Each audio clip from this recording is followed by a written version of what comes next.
are haughty and walk with stretched forth necks, wanton eyes. Now listen, Yahuwah is saying this because these things he took away from them, just like how he took the meat tree from us, and he took our culture, he took things from the women also. But I want you to see this so you will know what an Israelite woman was really what did she look like and what she did. Because the daughters of Zion are haughty and walk with stretched forth necks. So I don't know if you ever seen more emotion, but he does a whole breakdown of this. But the stretching forth for the necks. Men can't stand when a woman stretched forth her neck. Right? But the context is that you don't see no Jewish women stretching forth their neck and telling you off in 3 snaps an hour. Right? But I'm trying to see you said this is the thing that we were doing, and our people are still doing it to this day. They are hard and they walk with stretched forth necks. Now also this is a double entendre, because my bring this out. There are women in Zimbabwe that literally wear neck rings to stretch forth their neck. So in these ancient times, you'd have saw an Israelite woman possibly wearing those neck rings. But now when you see it on television, they make it, they demonize it. I'm just going to go forward. I'm just going to show you. I'm not doing a whole teaching about this, but I'm trying to show you something. Eyes, walking and mincing. So when you look up that word mincing, it really means to strut or to twitch. Move side to side. We know there's only one woman on the earth who's notorious for that walk. Right? As they go, making tinkling with their feet. So what does that mean? Don't mean they tinkle bell. What it means is that, in the ancient cultures, like you might see Tefillah, you might see somebody else wearing anklets with bells. In the African culture, that's the norm in certain places for women to wear that. But that's what Israelite women would do. They would wear anklets that were a lot of times with bells. 17. And this is what happened to us. Therefore, Yahuwah will smite the scab of the crown of the head of the daughters of Zion. So Yahuwah placed a curse on the daughters that they would lose their hair. So what happened was in the captivity, we loved our oppressors so much that we started wanting to be like them and putting things in our hair that made us lose it. Putting their hair in our head and making us lose it. So Yahuwah cursed the women with that, with the crown of their head, that they might lose their heart. They'll lose their hair. Right? And Yahuwah discovered their secret parts. In other words, going to expose them.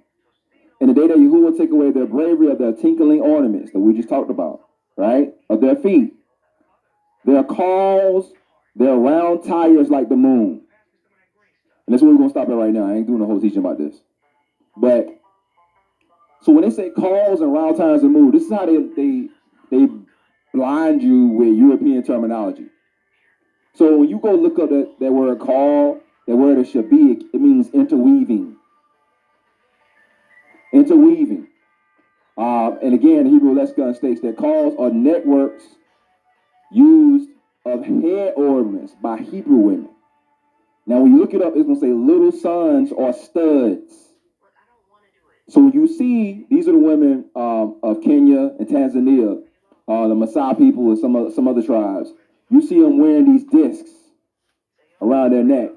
So when it says call, that's what the call is. When it says little sun and little moon, what it's saying is, it's not talking about crescent moon, it's saying a round moon. This is the reason why it's also called, they call it tires.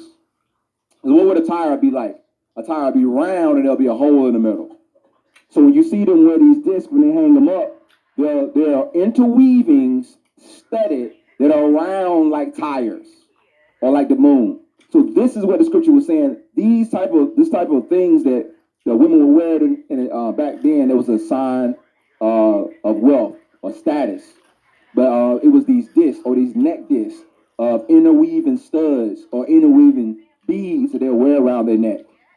Again, the phrase round tire like the moon is the word Saharan, meaning an ornament around the neck. A round tire. That the moon, tires aren't crescent. Right? They're completely round around. So when it says like a moon, it's talking about a circle. Be honest, I believe this is where the context of the halo came from. And this is where it came from in the ancient world. But anyway, so calls and round tires like the moon translate as round interweavings worn around the neck that resemble tires or round like the moon. So when you look at this, these are the women. This is what they look like. This is kind of the jewelry that Israelite women wore in the ancient times. I talked to one of the somebody told me that some of these things sell online for like $200. So they're still worth what they're worth. But see, these are the things that Yahuwah's trying to restore. All the things that was taken away from us, they're going back to our ancient mind. Because in the ancient mind, we would have seen jewelry or ornaments like this, and it would have been beautiful for us. But in our domesticated mind, in our corrupted mind, our Western corrupted mind, we would see something like this, and we would abhor it. We would push it away. So we got to get back to the mind of honoring the things that Yahuwah put in our culture. And have the mindset of restoring all the things, like he said, the things that the cankerworm took from us, the locust. And I told you before, when you look at the locust is representative of the West. An army of people who just devour everything and take everything from you and leave you nothing. So I just want to share that with you. Hey, like I said, there ain't a whole lesson of this, but it's some of the stuff that